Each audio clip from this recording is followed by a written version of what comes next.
Welcome back to the channel, guys. Hope you guys are doing absolutely well. You might finding a little freaky sound because I have a fever and cold today and a little bit of headache. Sorry. One of my subscriber, Mr. Jaiswal sir, has advised me कि भाई तुम हिंदी में ही बात किया करो, English समझ में नहीं आती है तुम्हारी. तो sir will talk in Hindi from now. हाँ, तो थोड़ा सा सर्दी और बुखार जैसा लग रहा है एंड थोड़ा सा हेडेक भी, सर भी दर्द कर रहा है. तो आई एम नॉट, मैं ये वीडियो इसलिए नहीं डाल रहा हूँ कि मैं आप लोगों को अपडेट दूँ अबाउट मेरा हेल्थ कैसा है. जस्ट बिफोर अ वाइल, थोड़ा समय पहले मैंने एक आर्टिकल पढ़ा है, उसको थोड़ा सा स्टडी किया है, जिसके अंदर कहा गया है कि अपने नॉर्मल लोग के लिए नहीं है वो, मतलब जो जवान लोग हैं उनके लिए नहीं है. थोड़े से जो एज्ड है, जैसे कि अपने पेरेंट्स है, मोस्टली दे आर उनके साथ जो दिल की तकलीफ़ें होती है, जैसे अरेदमिया होती है, बहुत सारे डिजीज़ होते हैं, तो उनके लिए ये बहुत इंपॉर्टेंट बात है कि जब भी आप cold, it's a very normal, viral से होता है, कोल्ड, फीवर एंड हेडेक आ जाता है. कोई भी डॉक्टर आपको मोस्टली एक एंटीहिस्टामिनिक यानी कि सर्दी के लिए देगा. सिट्रिजिन, मोन्टेलिकोज सिट्रिजिन दे सकता है, फिनोफिक्साडिन एंड सिट्रिजिन का कॉम्बिनेशन, या फिर मोन्टेलिकोज एंड सिट्रिजिन का कॉम्बिनेशन दे सकता है, या फिर फिनोफिक्साडिन के साथ दे सकता है. तो दिस ऑल आर, ये सारे मेडिसिन जो है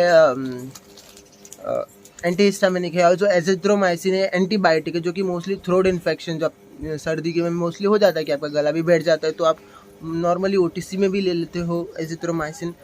बट जो रिसर्च है वो कहती है कि टेकिंग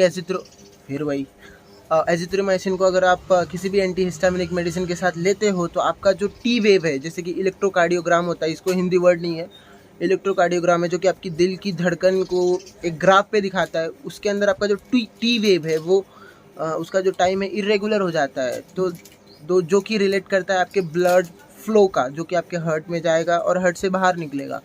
तो अगर आपको पहले से ही हार्ट रिलेटेड डिजीज़ है और अगर आप इस कॉम्बिनेशन को एजिथ्रोमाइसिन प्लस सिट्रिजिन को अगर लेते हो, तो देयर आर मोर चांसेस, बहुत ज़्यादा चांसेस है कि कॉम्प्लिकेशंस बढ़ सकती है. तो व्हेनेवर, जब भी आप कोई भी मेडिसिन लेते हैं, तो एजिथ्रोमाइसिन और जो आपका एंटीहिस्टामिनिक मेडिसिन है, जो कि सिट्रिजिन, मोन्टेलिकोज सिट्रिजिन, ये सारे मेडिसिन में डिस्टेंस होना चाहिए. मोस्टली जो डॉक्टर्स हैं वो एजिथ्रोमाइसिन को अगर सुबह देते तो आपका एंटीहिस्टामिनिक रात को ही देते, लेकिन कुछ प्रिस्क्रिप्शन मैंने देखे हैं जिसके अंदर दोनों को साथ में दिया गया है. अगर ये एक डिजीज पर्सन को अगर इस कंडीशन में दिया जाए, तो there are more chances, sorry Jaiswal भाई, बहुत ज़्यादा चांसेस है कि उसको एक डिजीज कंडीशन बहुत ज़्यादा बढ़ जाए.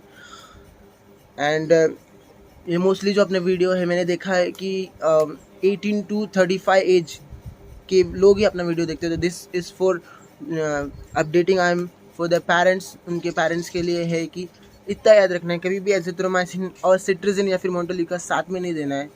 बहुत ही कॉमन चीज़ है कि गला दुख रहा है तो सिट्रिजिन ले लो, गला दुख रहा है तो एजिथ्रोमाइसिन ले लो, और अगर सर्दी हो रही है तो सिट्रिजिन ले लो. तो इस कॉम्बिनेशन का जो बहुत ज़्यादा आपको साइड इफ़ेक्ट हो सकता है. अगर इसको साइंटिफिक लैंग्वेज में और जानना चाहते हैं तो आप मुझे कमेंट कीजिए. I will try to make a different video on this. Sorry Jaiswal भाई, हिंदी में बात करने का प्रयास करेंगे हम.